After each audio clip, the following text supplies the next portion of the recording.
74 वर्षाच्या लिंगायत समाजाच्या महिलेचा अंत्यविधी करण्यासाठी केला विरोध। गावातील धनदांडग्या पैशावाल्यांनी केला। पार्वती गुरुलिंग धवनगिरे यांच्या अंत्यविधीला विरोध केला।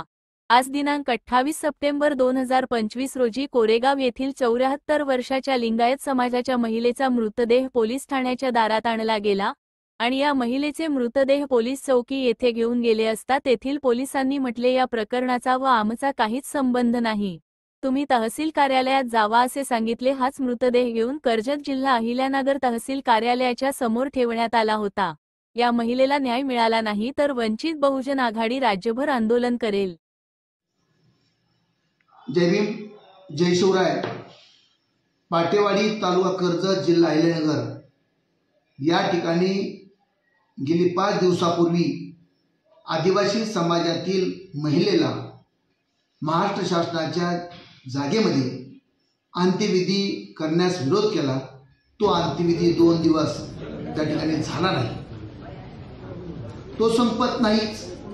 तोच आज सकाळी कोरेगाव तालुका कर्जत जिल्हा अहिल्यानगर या ठिकाणी पार्वतीबाई गुरुलिंग दवनगिरे या लिंगायत समाजातील महिला सकाळी मयत झाली। तिचं अंदाजे वय एक 75 वय आहे।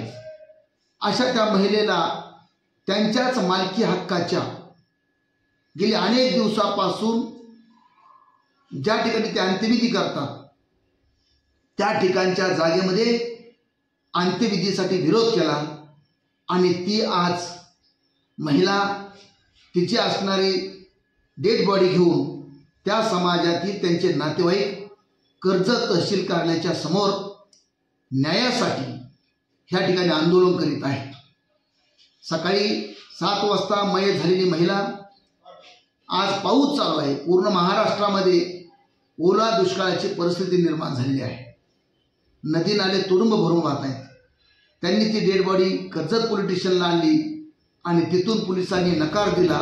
विरोध केल्यानंतर ती डेड बॉडी घेऊन कर्जत तहसील कार्यालयाच्या पुढे त्यांनी ठिकाणी घेऊन गेले आणि ते न्यायासाठी लढत आहेत। खरं तर या ठिकाणी मी राज्यातील सर्व महिला संघटनांना, महिला पदाधिकाऱ्यांना आणि त्या राज्यकर्त्यांना आव्हान करतोय की या सगळ्या घटनेकडे आपण गांभीर्याने लक्ष द्यावं। वंचित बहुजन आघाडी या घडलेल्या घटनेचा मी जाहीरपणे निषेध करतो आणि जोपर्यंत त्या मृत महिलेला अंत्यविधीसाठी जागा मिळत नाही तोपर्यंत तो जो लढा चालू आहे त्या लढ्याला मी संपूर्ण पाठिंबा देतोय आणि मदतही करतोय। धन्यवाद। जय भीम, जय शिवराय।